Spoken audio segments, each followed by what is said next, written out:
Welcome to Inspire and Move, the show that inspires you to create, connect, and grow. I'm going to bring you meaningful conversations, aha moments, and all the motivation you need to up-level every part of your life.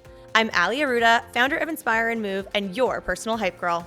I've gone from fashion school to celebrity stylist to corporate marketing to brick-and-mortar entrepreneurship with my husband, each time learning incredible lessons how to pivot, reimagine, and implement the steps to become successful.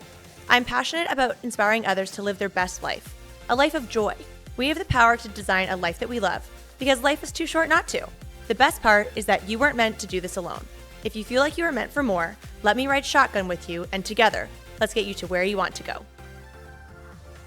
Hello, everyone. Welcome back to the Inspire and Move podcast. I am your host, Ali Aruda, and I am so excited for today's special guest. She is a new friend in my life, and we actually have not even met in person. We are in two different cities, two different countries right now with this podcast, and I am going to read you a little bit about my new friend and my newest obsession, Andrea Sager. All right, so before we bring her onto the mic, here's her bio that I want to share with all of you. Andrea Sager is an author and the CEO founder of Legalpreneur, a legal tech startup that focuses on helping small businesses cover their assets and get lawyered up. She is also the founder of Andrea Sager Law. This is impressive, where she is ranked number 22 out of 40,000 trademark attorneys in the United States. And I know you can rewind the podcast, but I'm just going to tell you again to save you the 15 seconds. That was number 22 out of 40,000 trademark attorneys in the United States. Andrea's true passion is helping small businesses protect their businesses without spending big firm fees. But wait, there's more. In addition to running her companies, Andrea is a professional poker player, regularly playing on live stream cash games and traveling for poker tournaments. In 2024, Andrea reached her first final table at the World Series of Poker and placed, this is also impressive, placed 9th out of 1,245 entries in the Ladies Championships. Andrea, welcome to the show. Thank you for having me. What a great introduction. I just need to have you as my hype woman, no matter where I go. Oh my God. And now just adding some additional details and context for everyone. Andrea has recently come into our lives as a massive win via our friends Chris and Lori Harder. That is how we are connected. We both share a love for these humans and their masterminds. And now we both get the joy and honor to both be coaches in the Mentor Collective Mastermind. Andrea is the legal coach, and Matt and I are the health and mindset coaches. And yesterday, she kicked things off actually with the first official coaching call that was all about legal. And it took me about 25 seconds after the call to send her a text, be like, what's your schedule tomorrow? We need to have a podcast interview, because everything that she shared was gold. And we're basically going to take everything that she shared yesterday and share it here, which is a massive win for all of you guys listening, because people invest some good money to be in the Mentor Collective Mastermind, and you get to learn so much here. So maybe get somewhere cozy, grab a coffee, a tea, perhaps maybe a notebook or a lot of sticky notes, because you're going to want to take notes. You're going to want to follow Andrea. We will share all of that information at the end of the episode and in the show notes. But let's start back at sort of the very beginning before Legalpreneur. Tell us a little about yourself, Andrea. Yes. Well, again, thank you so much. I used to shy away from like people hyping me up, but more as I'm like stepping in my power, I'm like, yeah, like that feels great. Like more of that, please. Yeah, girl, lean in. I'm sorry I don't have a walk-up song for you. Yeah. Yeah. So I started my law firm back in 2018, and I have a funny story of how I started my firm, because I started in big law, which is my absolute dream job. When I graduated from law school, I wanted to, be in the big fancy office, like suits, work my way up to partner, be married to my job. And I got that big fancy job. And week one, I was like, what did I just get myself into? And it hit me. I promise you, Ali, it was the first, within the first 3 days of working there, I saw all these old men in their 3-piece suits walking in the hallways. And it hit me. I was like, oh my gosh, they have been here since they were my age. And there's no way I can sit in this seat for the next 40 years of my life. Imagine that. So, and my husband at the time, he was staying home with our son, who I had in my last semester of law school. He was staying home. So I'm the breadwinner, literally the only breadwinner. And I'm like, oh my gosh, I cannot hang. Anyways, long story short, I hung for about 7 months. And then we were planning to move from Cincinnati to Houston, put our house for sale on Monday. Wednesday, I was texting my husband saying, I'm absolutely miserable. Can I just quit today? We have enough money to hold us over. And he said, why don't you just wait until we have a contract on the house? That way we know it's going to sell and then you can quit. I said, you know what? Fair enough. Like, absolutely. I can do that. That actually makes logical sense. Like, thank you so much for that. Friday rolls around and the managing partner and my mentor walk into my office and I immediately knew what was going on because I'm like five minorities rolled into one. So I knew I was like, if I hold on long enough, because it was not working out for them, it wasn't working out for me. Like we just were not a good fit. So they came in and they offered me essentially a 3 month severance package and said, hey, you can spend the next 3 months, go find another job and we'll still pay you over the next 3 months. And I said, bet, how about you just give me all the money right now? You can take me off your website. Like I do not want to be affiliated with this place anymore. So they did that. I launched my firm that night and that was exactly 7 years ago. And it has been the wildest ride, so fun. But I always love telling people that I manifested getting fired because I had this vision. I just could not actually take the leap of going out on my own. And the universe was like, honey, this is what you're supposed to be doing. Like, we're just gonna help you out just a little bit. I said, thank you so much. I love it. It sounds like you and the universe are like kind of tight. We're BFFs, actually. We're BFFs. I love that. And I know we're going to get into that because before we hit record, we were chatting a little woo, like a little manifesting. And I love those conversations. So we're going to park that and come back to it. But okay, so first of all, I love how quickly you took action. Not only the fact that you recognized that that was not an energetic match for you and the universe was in your favor, bye, but here's 3 months worth of your salary. So that's super comfortable and nice to launch something with. And then you took immediate action and launched. Was that Andrea Sager Law that you launched that night? Yes. So I had a first business. I had a clothing boutique.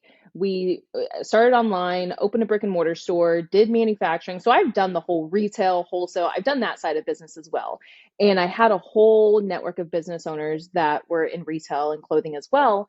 And they kept coming to me at the big firm asking for help. And the big firm was like, we don't want to work with them. They're small businesses. And this was when the retail apocalypse was happening, 2017, 2018.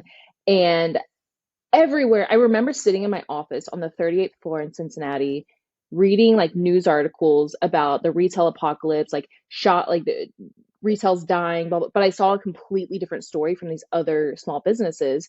And it wasn't that retail was dying, it was just changing the way how people shopped. And so I saw this need where all these small businesses were needing help, but they didn't know who to go to. And I just remember daydreaming, like in the big office, I was like, oh, that would be so cool one day to be the go-to attorney for small businesses.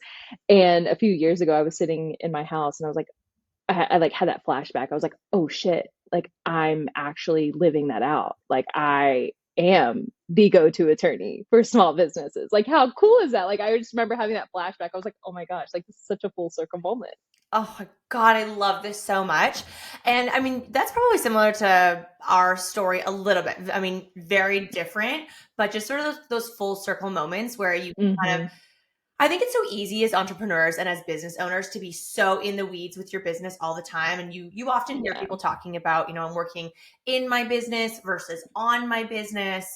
Yeah. And I think having those moments of reflection when you can come out and you can just work on your business and have that Yeah. perspective shift when you realize, oh my gosh, I'm in my dream.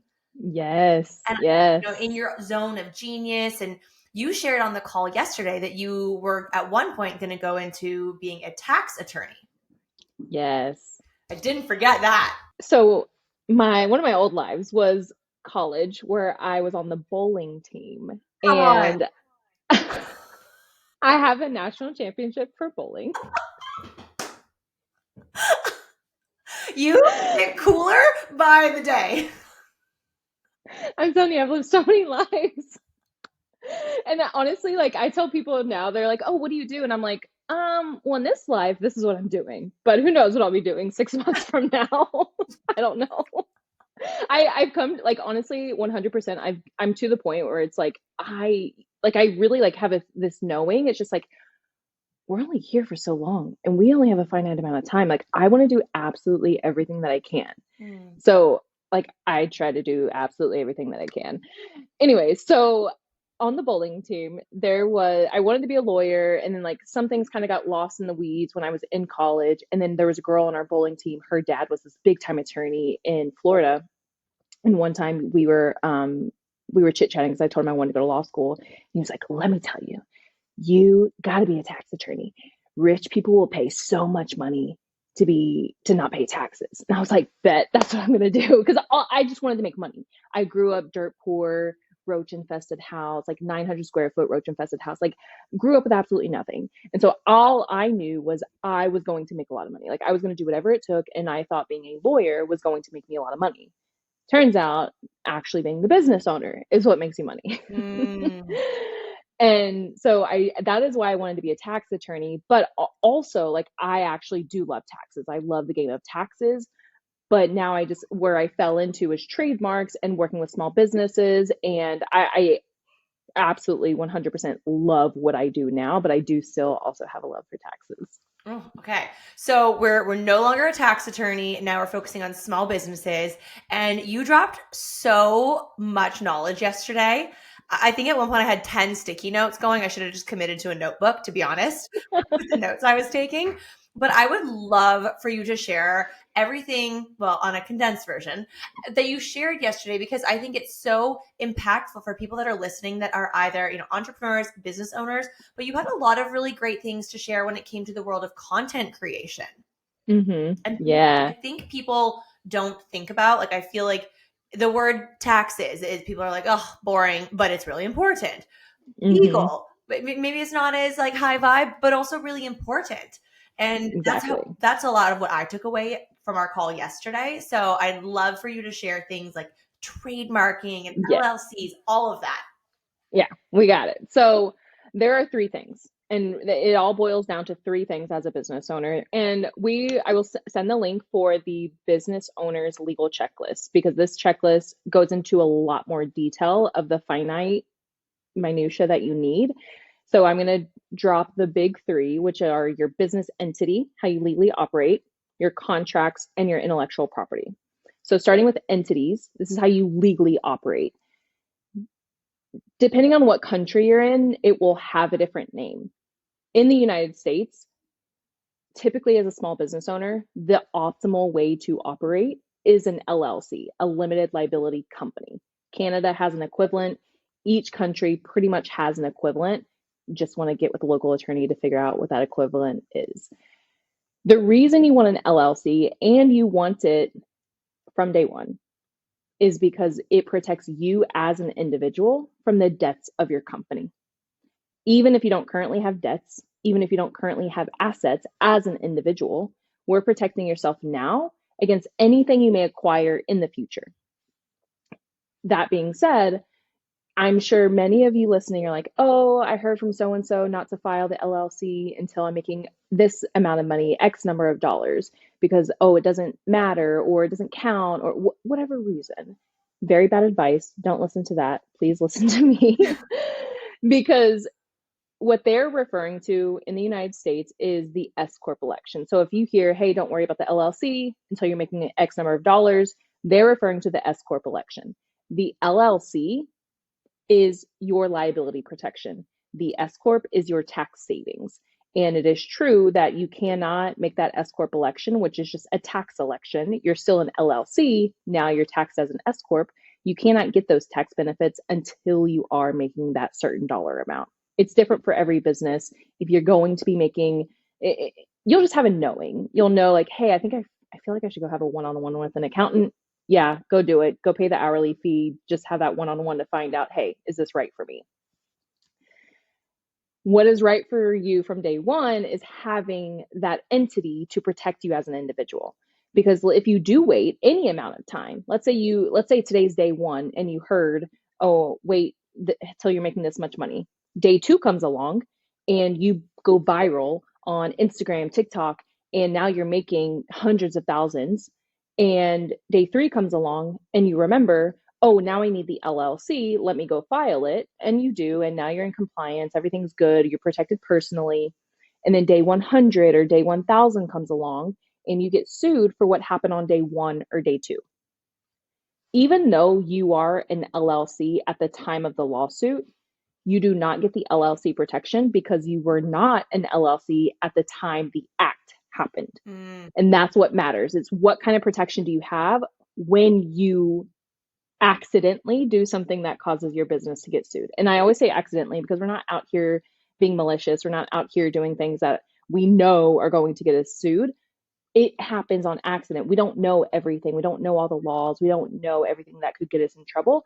So we have to just have that as many layers of protection as possible, because as a business owner, it's actually really risky in more than one way. So we have to just take advantage of what protections are available to us. So LLC from day 1, don't wait until you're making a certain dollar amount, file it as soon as possible. If you have multiple businesses or multiple revenue streams, do you need multiple LLCs? And ultimately it comes down to risk. How risk averse are you? How risky are the businesses? Is it the same audience? It's just different revenue streams. If you have your coaching business and then you have a real estate company, 2 completely different risk levels, you absolutely need 2 entities, 2 LLCs. Now, if you have your coaching business and then you launch your podcast and your podcast starts bringing in sponsorships, should you have a separate LLC? That's one that's more questionable. You can have a one-on-one with the lawyer to figure out, hey, how risky is this for me? What should I do? But that's ultimately what you want to think about is how risky is this and how much risk do I want to take on? Do I want to separate out some of that risk? Because just how we're protecting you as an individual against the debts of your company, if you have multiple businesses, you may want one business protected from the other. I thought that was one of the most powerful things you shared yesterday, because I think in this world, there's a lot of people that are passionate and excited about having multiple revenue streams. And I think also in a world where things are expensive and your currencies are different and the dollar exchange, all of that. So you probably have people that own a hair salon, but they also could be an influencer. Right. And having, different incomes and revenue streams, but that would be an example that you would want to have 2 different LLCs, or, a chiropractor and an influencer, or chiropractor real estate, whatever it may be. What if it is like something that is similar, and would you still have like both accounts being separate as 2 different LLCs, or what would you say? So a big example, especially in the coaching industry, is, let's say, so I'll use me for example. I have my law firm, but I also have lawyers that want me to coach them, which a lot of people, we have our craft, our business that we have excelled at, and then similar business owners want you to teach them.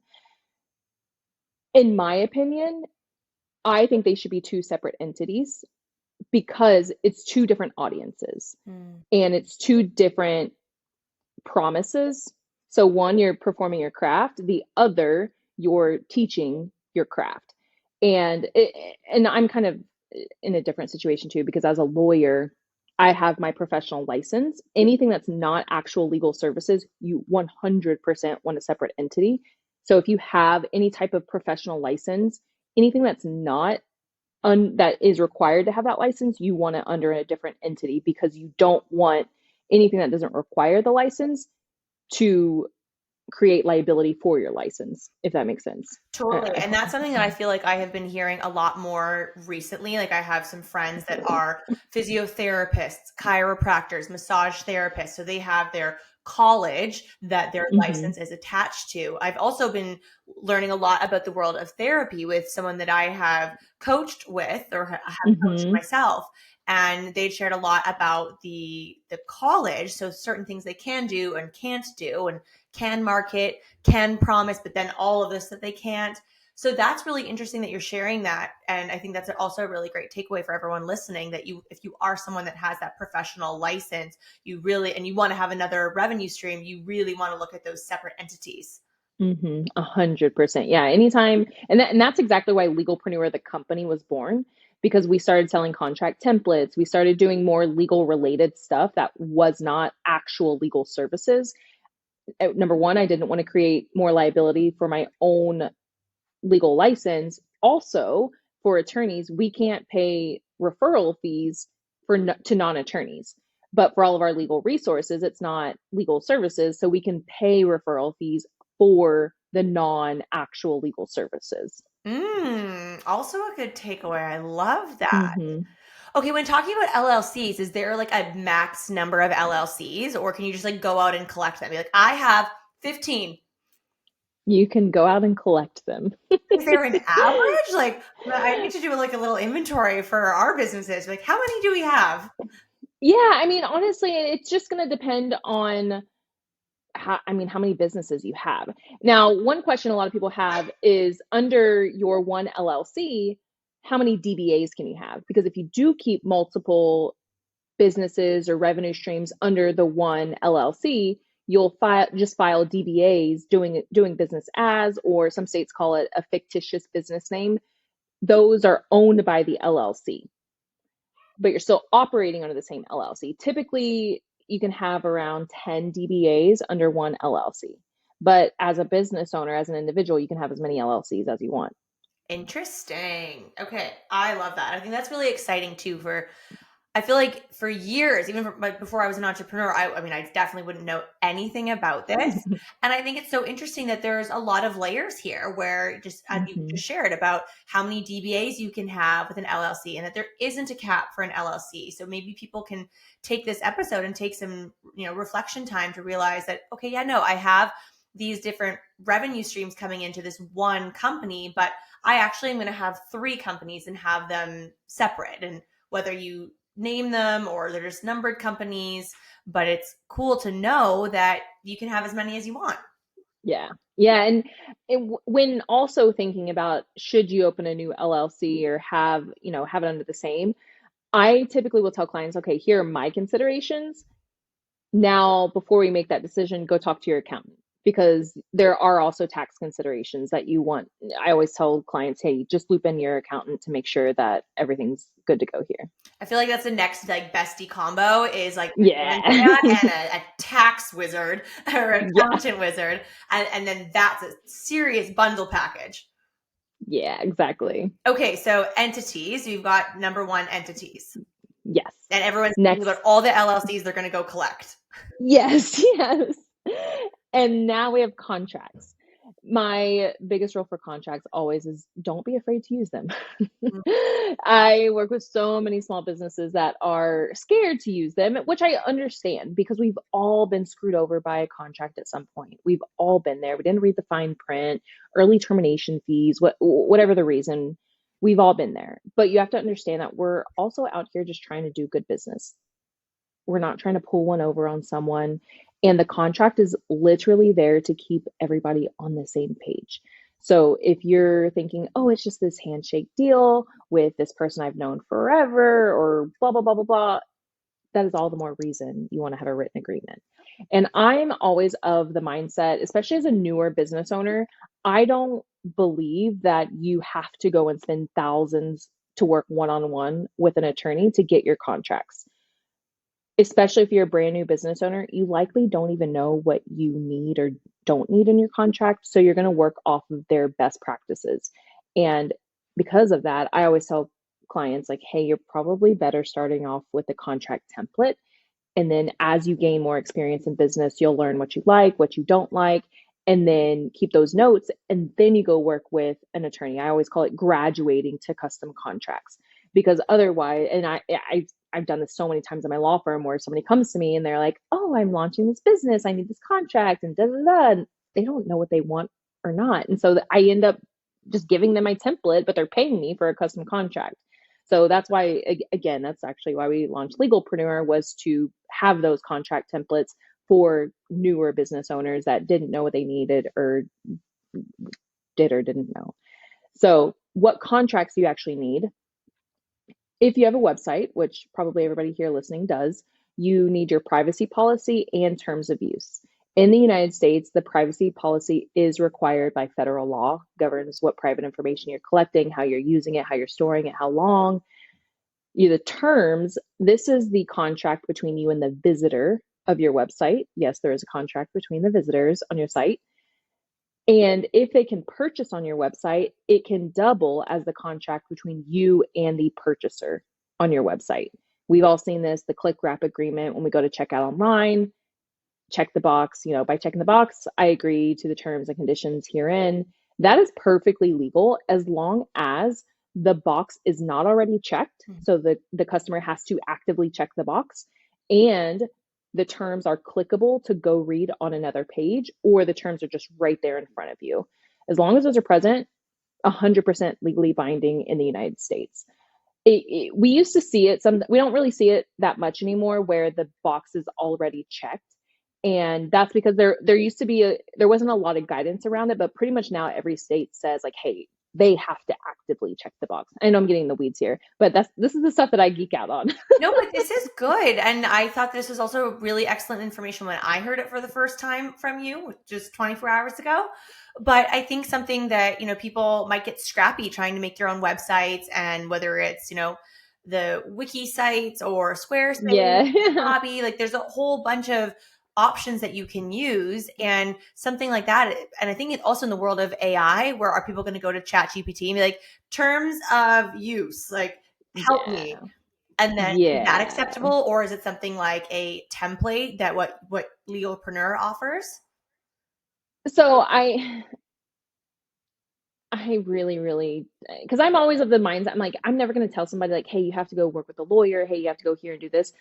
Don't use Chat GPT for contracts, please. Chat GPT has got many people in hot water, and not just people, but also lawyers in hot water. Because lawyers will, Ooh. yeah, lawyers will try to use it, and then the judges catch them, and it's like, yeah, you messed up, bud. However, I will say that I am a fan of Chat because they recommend my law firm to people looking for trademark attorneys. I love that. Once again, Andrea and her new best friend, ChatGPT. Universe, ChatGPT, girl, you are winning at life right now, life and business. Listen, somebody sent that to me on Instagram. She's like, "Hey, I found you because ChatGPT recommended you." I was like, I feel like I just made it in life, actually. Like, I can die happy now. That's amazing. So something like that, like what Legalpreneur offers with the contract templates, is that something that you Yes. could, find for Yeah. this? So, Legalpreneur, our best offering, like, if you're wanting the most cost-effective option, it's our Legalpreneur membership because we will file your LLC. You have all of our contract templates. There's like 120, 130 contract templates that you can use right now. You get our trademark course, you get our trademark search, you get our Q&A videos, there a business audit where we just give you all the answers to everything that you need. So the membership is super, super value driven, and it's either $199 a month or $19.99 for the year. Like, you get absolutely everything that you would ever need legally in the membership. Wow. So that's the best value. Everything also is sold a la carte. So whatever budget you have, we have something available for you. That's amazing. And again, we'll make sure everything's linked in the show notes, because I think that these are really valuable resources. And again, if you guys are business owners, small business owners, entrepreneurs, content creators, these are things that you want to think about. I know I've had a lot of like reflection, and I'm really excited to get super dialed in to make sure everything is like buttoned up. And I think that's good for all of us, for everybody listening. So, all right. So contracts, we're talking about that, trademarks. Well, contracts. So the other contracts that you need, anytime money or value is changing hands. So I used to just say when money is changing hands, but we barter, especially if you're a content creator and you're doing something for an exchange, just for getting the free product, you still always want to have something in writing. So not just when money is changing hands, anytime value is changing hands. And don't be afraid to use written contracts. Like, if you are scared of contracts or you have some fear around contracts, like, that is okay. We've all been there, but understand that you are a business owner and business owners use contracts. So I'm all about law of assumption, manifestation. Like, you're a business owner, act like one. So and I mean that in the nicest way possible. I work with a lot of new business owners that are testing the waters, trying it out. And they're like, oh, I'll invest in that later no, honey, like we are doing it now. Like we're just doing the thing. Like you are a business owner. You're going to do it. Okay, so this So is great what you shared, Andrea, and I know you shared this yesterday too, and now about contracts for content creators, especially if you're yeah. new and someone's like, hey, I want to send you this sunscreen in exchange for a reel or 3 stories, Hmm. whatever it is. Here's the product I'm going to send to you free of charge, and this is what we are looking for. There's been no agreed upon rate, whether it's Hmm. a flat rate or whatever it may be. Would you still suggest a contract for that? And who would send the contract? So always, always, always have a written contract. The brand should be sending a contract. However, if they don't, you should send your own. And if they don't want to sign it, that's a huge red flag. Do not work with them because likely they wouldn't abide by the terms of the contract anyway. And as a content creator, if you're any type of content creator, you are desiring to be a content creator, please listen to this because you could ruin your whole content creator career if you mess this up. And that is not an exaggeration. So, when a brand, and I say when because they will ask, when a brand asks for usage in perpetuity, you are always going to say no. And the reason is because if you tell this makeup brand that wants to send you this lip gloss or lipstick that they just want, oh, they want a story or just this quick reel, and you say, yeah, go ahead and send it to me. And or even if they want to pay you $100, you're like, yeah, absolutely. So excited, get your first brand deal. They can use it in perpetuity. Guess what? You can never work with another makeup brand in your entire life. Because if they can use it forever in perpetuity, means forever, you can never give another brand exclusivity, which every brand wants exclusivity for some amount of time. And if another brand can use your work that you created, a year ago when you knew nothing about content creation,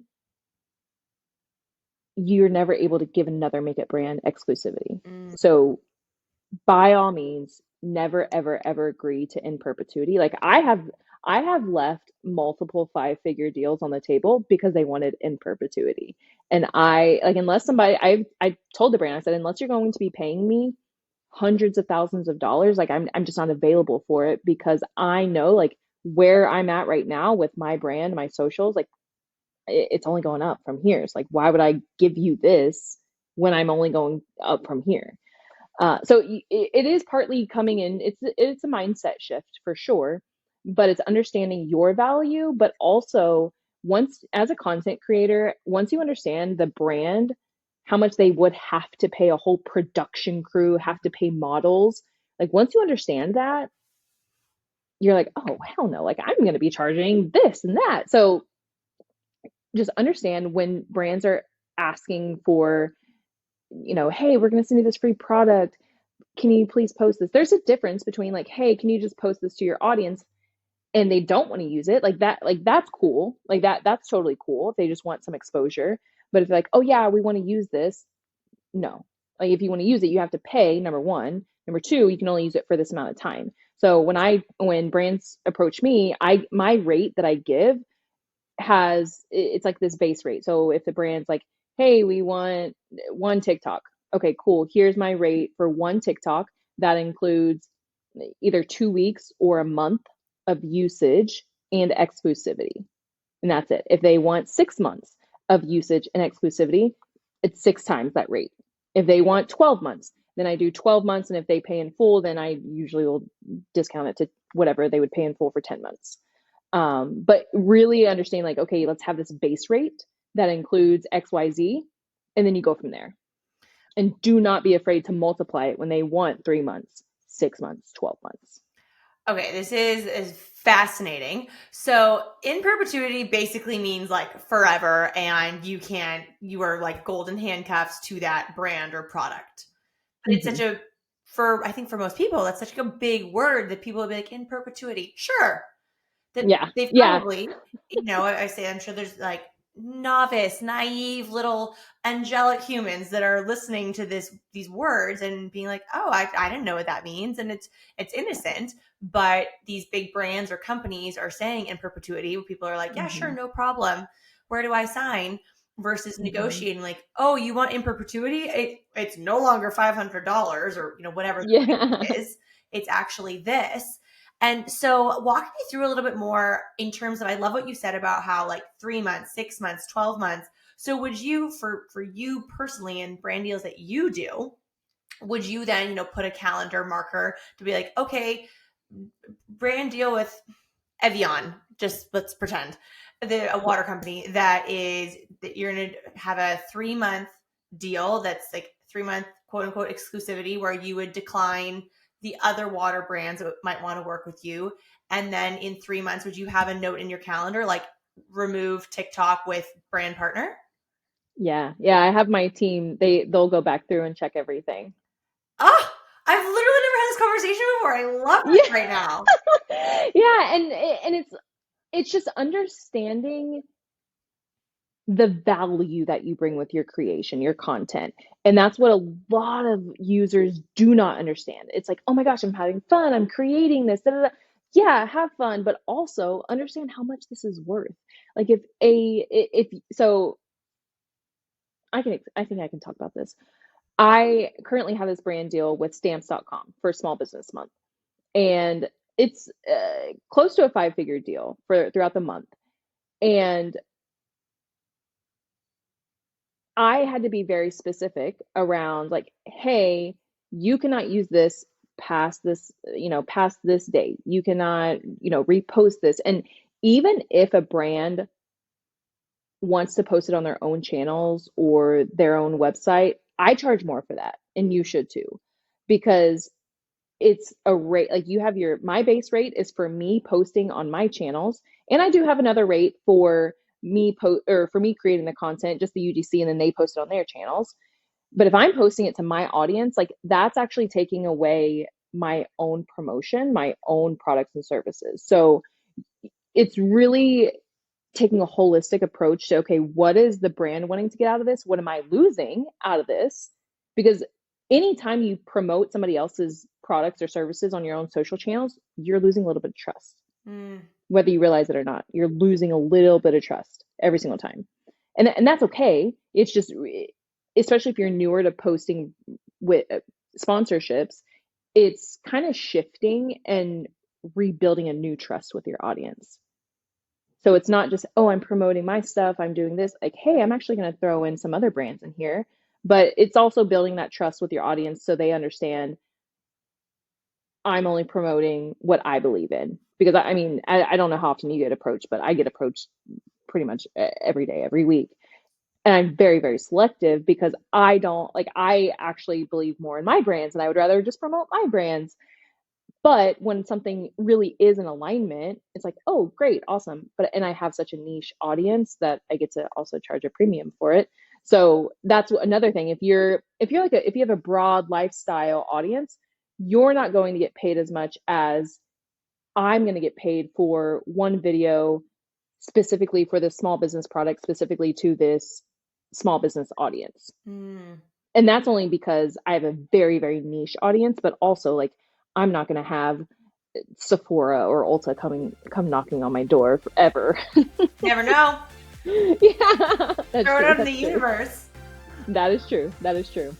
Thank you so much for listening. If you loved this episode, it would mean so much to me if you took a few seconds and shared this on social media, sent it to a friend, or left a 5-star review. There is power in community, and I'm so grateful to have you part of mine.